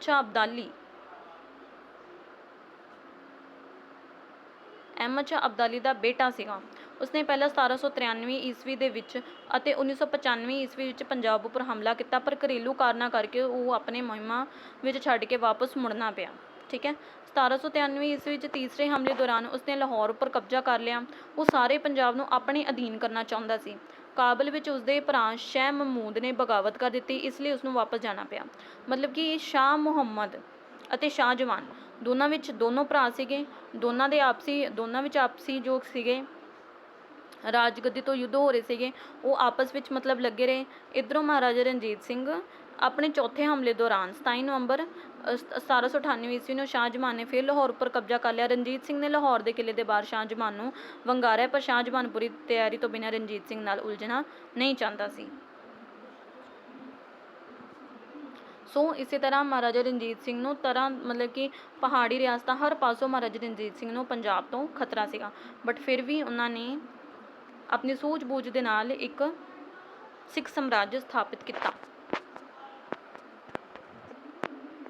ਸੋ ਸ਼ਾਹਜਮਾਨ ਬਾਰੇ ਦੇਖਦੇ ਹਾਂ ਕਿ ਉਹ ਆਪਣੀ ਤਿਆਰੀ ਮੁਕੰਮਲ ਕਰਕੇ ਪੰਜਾਬ ਵੱਲ ਪੂਰੀ ਤਰੀਕੇ ਨਾਲ ਚਾਹੁੰਦਾ ਸੀਗਾ ਕਿ ਉਹ ਪੰਜਾਬ ਵਿੱਚ ਆਪਣਾ ਰਾਜ ਕਰੇ। ਰਣਜੀਤ ਸਿੰਘ 'ਤੇ ਹਮਲਾ ਕਰਨ ਵਾਲਾ ਹੀ ਸੀਗਾ ਕਿ ਉਸਦੇ ਭਰਾ ਸ਼ਾਹ ਮੁਹੰਮਦ ਨੇ ਕਾਬਲ ਵਿੱਚ ਬਗਾਵਤ ਕਰ ਦਿੱਤੀ। ਇਸ ਕਰਕੇ ਸ਼ਾਹ ਜਮਾਨ ਨੂੰ ਕਾਬਲ ਵਾਪਸ ਜਾਣਾ ਪਿਆ ਅਤੇ ਜੋ ਸੀਗਾ ਮਹਾਰਾਜਾ ਰਣਜੀਤ ਸਿੰਘ ਲਈ ਖਤਰਾ ਥੋੜ੍ਹੀ ਚਿਰ ਲਈ ਟਲ ਗਿਆ। ਉੱਪਰ ਲਿਖੇ ਵੇਰਵਿਆਂ ਤੋਂ ਸਪਸ਼ਟ ਹੈ ਕਿ 18ਵੀਂ ਸਦੀ ਦੇ ਅੰਤ ਵਿੱਚ ਪੰਜਾਬ ਦੀ ਰਾਜਨੀਤਿਕ ਹਾਲਤ ਮਹਾਰਾਜਾ ਰਣਜੀਤ ਸਿੰਘ ਲਈ ਪੂਰੀ ਤਰ੍ਹਾਂ ਅਨੁਕੂਲ ਸੀ। ਉਸਨੇ ਇਸ ਸਥਿਤੀ ਦਾ ਭਰਪੂਰ ਲਾਭ ਉਠਾਇਆ ਅਤੇ ਉਹ ਪੰਜਾਬ ਵਿੱਚ ਸ਼ਕਤੀਸ਼ਾਲੀ ਅਤੇ ਸੰਗਠਿਤ ਸਿੱਖ ਸਾਮਰਾਜ ਕਾਇਮ ਕਰਨ ਵਿੱਚ ਸਫਲ ਹੋਇਆ। ਜਿਵੇਂ ਕਿ ਆਪਾਂ ਦੇਖਿਆ ਕਿ ਸ਼ਾਹ ਜਹਾਨ ਅਤੇ ਸ਼ਾਹ ਮੁਹੰਮਦ ਵਿੱਚ ਦੋਵਾਂ ਭਰਾਵਾਂ ਦੇ ਵਿੱਚ ਆਪਸੀ ਮਤਭੇਦ ਸੀਗਾ। ਅੰਗਰੇਜ਼ ਜਿਹੜੇ ਸੀਗੇ ਪੂਰੀ ਤਰ੍ਹਾਂ ਇੰਡੀਆ ਵਿੱਚ ਆਪਣੀ ਸ਼ਕਤੀ ਨੂੰ, ਆਪਣੇ ਪਾਵਰ ਨੂੰ ਪੂਰੀ ਤਰ੍ਹਾਂ ਵਧਾਉਂਦੇ ਪਏ ਸੀਗੇ। ਠੀਕ ਹੈ, ਪਹਾੜੀ ਰਿਆਸਤਾਂ ਵੀ ਆਪਸ ਵਿੱਚ ਉਲਝੀਆਂ ਪਈਆਂ ਸੀਗੀਆਂ। ਠੀਕ ਹੈ, ਉਸ ਦੀ ਤਰਫ ਆਪਾਂ ਮੁਸਲਮਾਨ ਰਾਜ ਵਿੱਚ ਵੀ ਦੇਖ ਲਈਏ ਤਾਂ ਉਹਨਾਂ ਵਿੱਚ ਵੀ ਉਹਨਾਂ ਦੇ ਜਿਹੜੇ ਗੁੱਟ ਸੀਗੇ ਉਹਨਾਂ 'ਚ ਵੀ ਕੋਈ ਏਕਤਾ ਨਹੀਂ ਸੀਗੀ, ਸਾਰੇ ਇਕੱਲੇ ਇਕੱਲੇ ਲੱਗੇ ਹੋਏ ਸੀ। ਮਹਾਰਾਜਾ ਰਣਜੀਤ ਸਿੰਘ ਨੇ ਇਸੇ ਚੀਜ਼ ਦਾ ਫਾਇਦਾ ਉਠਾਇਆ ਕਿ ਸਭ ਤੋਂ ਜੋ ਕਮਜ਼ੋਰ ਰਿਆਸਤਾਂ ਨੇ ਉਹਨਾਂ ਨਾਲ ਲੜਾਈ ਕਰਕੇ ਉਹਨਾਂ ਨੂੰ ਆਪਣੇ ਵੱਲ ਕਰ ਲਿਆ, ਅਤੇ ਜੋ ਸ਼ਕਤੀਸ਼ਾਲੀ ਰਿਆਸਤਾਂ ਨੇ ਜਿਹੜੀ ਕਿ ਉਲਝੀਆਂ ਹੋਈਆਂ ਨੇ ਉਹ ਇਸੇ ਟਾਈਮ ਦੇ ਵਿੱਚ ਉਹਨਾਂ ਨੇ ਆਪਣਾ ਹੌਲੀ ਹੌਲੀ ਜਿਹੜਾ ਸੀਗਾ ਰਾਜ ਵਧਾਉਣਾ ਸ਼ੁਰੂ ਕਰ ਦਿੱਤਾ। ਠੀਕ ਹੈ, ਸੋ ਪ੍ਰਸਿੱਧ ਇਤਿਹਾਸਕਾਰ ਡਾਕਟਰ A.G. ਪਿਲ ਚੋਪੜਾ ਦਾ ਕਹਿਣਾ ਹੈ ਕਿ 19ਵੀਂ ਸਦੀ ਦੇ ਸ਼ੁਰੂ ਵਿੱਚ ਪੰਜਾਬ ਦੀ ਰਾਜਨੀਤਿਕ ਹਾਲਤ ਇੱਕ ਦ੍ਰਿੜ ਨਿਸ਼ਚੇ ਵਾਲੇ ਅਤੇ ਸਿਰਕੱਢ ਵਿਅਕਤੀ ਦੇ ਉਥਾਨ ਲਈ ਪੂਰੀ ਤਰ੍ਹਾਂ ਅਨੁਕੂਲ ਸੀ, ਜੋ ਪਰਸਪਰ ਵਿਰੋਧੀ ਤੱਤਾਂ ਨੂੰ ਜੋੜ ਕੇ ਇਸ ਸੰਗਠਿਤ ਰਾਜ ਸਥਾਪਿਤ ਕਰ ਸਕੇ। ਅਤੇ ਜਿਵੇਂ ਕਿ ਅਸੀਂ ਦੇਖਾਂਗੇ ਕਿ ਰਣਜੀਤ ਸਿੰਘ ਨੇ ਇਸ ਮੌਕੇ ਦਾ ਪੂਰਾ ਲਾਭ ਉਠਾਇਆ ਹੈ। ਜਿਵੇਂ ਕਿ ਅਸੀਂ ਪੂਰੇ ਚੈਪਟਰ ਦਾ ਜੇਕਰ ਮੈਂ ਨਿਚੋੜ ਕੱਢਾਂ ਤਾਂ ਬਿਲਕੁਲ ਸਹੀ ਹੈ ਕਿ ਜਿਵੇਂ ਕਿ ਕਿੰਨੀਆਂ ਸਾਰੀਆਂ ਰਿਆਸਤਾਂ ਸੀਗੇ ਪੰਜਾਬ ਦੀ ਰਾਜਨੀਤਿਕ ਦਿਸ਼ਾ ਦੇ ਵਿੱਚ, ਸਾਰੇ ਹੀ ਆਪਸ ਵਿੱਚ ਉਲਝੇ ਪਏ ਸੀਗੇ। ਮਹਾਰਾਜਾ ਰਣਜੀਤ ਸਿੰਘ ਨੇ ਇਸ ਚੀਜ਼ ਦਾ ਫਾਇਦਾ ਉਠਾਇਆ ਅਤੇ ਇੱਕ ਮਹਾਨ ਸਿੱਖ ਸਾਮਰਾਜ ਦੀ ਸਥਾਪਨਾ ਕੀਤੀ। ਸੋ ਇਹ ਸੀ ਸਾਰਾ ਚੈਪਟਰ। ਹਜੇ ਇਹ ਚੈਪਟਰ ਕੰਪਲੀਟ ਨਹੀਂ ਹੋਇਆ, ਇਹਦਾ ਪਾਰਟ 2 ਜਲਦ ਹੀ ਅਪਲੋਡ ਕੀਤਾ ਜਾਏਗਾ। ਸੋ ਜੇਕਰ ਤੁਹਾਨੂੰ ਵੀਡੀਓ ਵਧੀਆ ਲੱਗੀ ਤਾਂ ਲਾਈਕ ਜ਼ਰੂਰ ਕਰਨਾ ਐਂਡ ਅਦਰ ਸਟੂਡੈਂਟਸ ਦੇ ਨਾਲ ਸ਼ੇਅਰ ਜ਼ਰੂਰ ਕਰੋ। So thank you once again, ਤੁਹਾਡੇ ਬਹੁਤ ਵਧੀਆ ਰਿਸਪੌਂਸ ਮੈਨੂੰ ਆ ਰਹੇ ਨੇ। So once again thank you and bye and take care and best of luck for your exam. ਵਧੀਆ ਤਿਆਰੀ ਕਰੋ ਅਤੇ ਆਪਣਾ ਅੱਛਾ ਰਿਸਪੌਂਸ ਦਿਓ ਆਪਣੇ ਐਗਜ਼ਾਮ ਦੇ ਵਿੱਚ। ਸੋ ਥੈਂਕ ਯੂ।